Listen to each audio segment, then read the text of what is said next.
This is the biggest cover-up since Watergate, a story no one wants to talk about. He didn't protect your sons so he could protect his presidency and the wannabe future presidency of his then Secretary of State. He didn't protect your sons, choosing instead to protect the feelings of those in the Muslim world. This week, Ben Rhodes' White House email is the Benghazi smoking gun. Susan Rice was prepped to say the so-called protests were rooted in an internet video so as not to show a broader failure of policy. Now, we've impeached a president for lying about sex with an intern. A president has resigned in the face of certain impeachment for covering up a burglary. Why wouldn't we impeach this president for not protecting and defending Americans in the bloodbath known as Benghazi? Fact: an ambassador is sent to an insecure facility that doesn't comply with minimum standards in a designated danger zone. The CIA warns of numerous al-Qaeda training camps in Benghazi. Our ambassador sends repeated emails and emergency cables for more security. Fact: it was the anniversary of 9/11. Whistleblower Greg Hicks calls Washington to advise that Ambassador Stevens said that he and the Benghazi consulate were under attack. General Carter Ham tells Washington that our consulate is under siege and our ambassador may be a hostage. Fact: everyone in Washington knew what was going on based on the drones, the satellites, the audio, the real-time phone calls. They attacked with heavy artillery and rocket-propelled grenades. Fact: it was a tight presidential race. Barack Obama campaigning as a war hero, a real commander-in-chief, claiming al-Qaeda was on its heels. But Obama loses all credibility if the nation thinks al-Qaeda destroyed our consulate and has killed 4 Americans, including our ambassador. So the conspiracy about a grotesque video begins. Former CIA Director Mike Morrell removes the word Islamist in describing the extremists.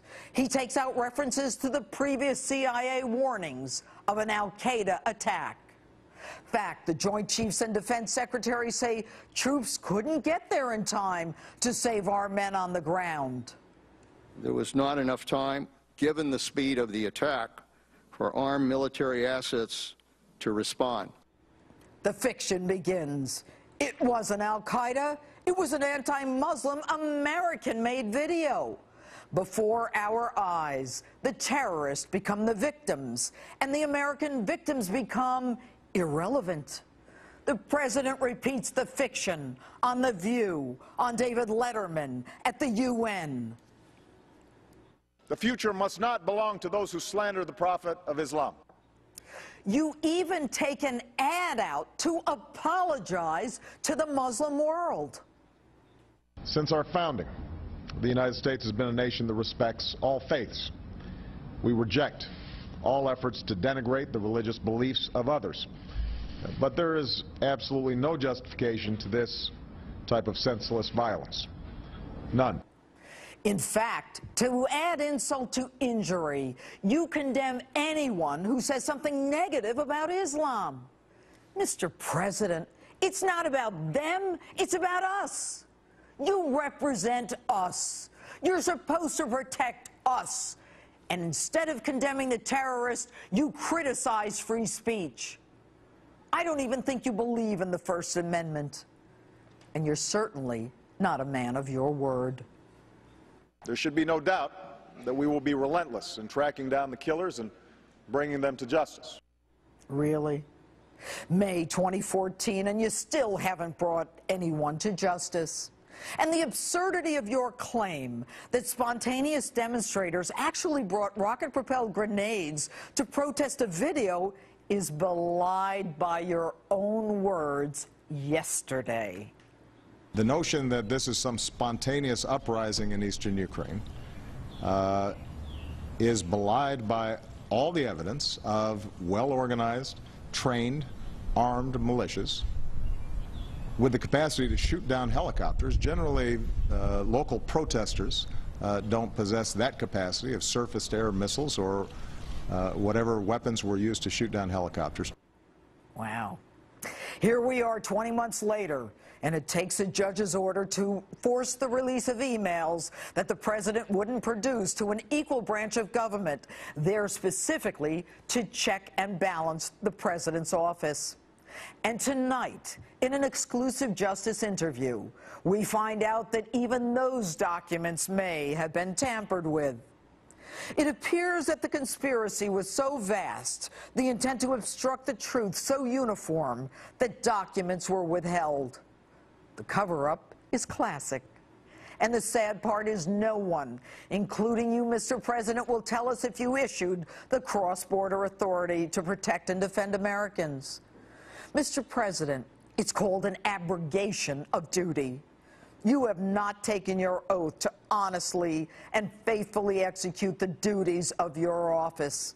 As Commander-in-Chief, you have not protected us. This dereliction of duty as Commander-in-Chief demands your impeachment.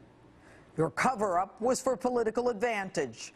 The promotion thereafter of virtually everyone involved in your conspiracy, and the stonewalling of Congress, the denying of access to key witnesses, all add up to a classic cover-up. And what's that? You were elected? There is no contract with someone who thinks that the American people are nothing more than pawns in an all-consuming power play to change who we are as a nation. You swore to protect and defend the American people, but instead you left Americans to die, not lifting a finger to help them. Mr. President, none of us want to believe that our president would let Americans die, but the arrogance, the failure to act, the lies, the cover-up make it clear that you, Mr. President, have defrauded the American people. You, Mr. President, have violated your constitutional oath. You have not faithfully executed your duties in the office of the President.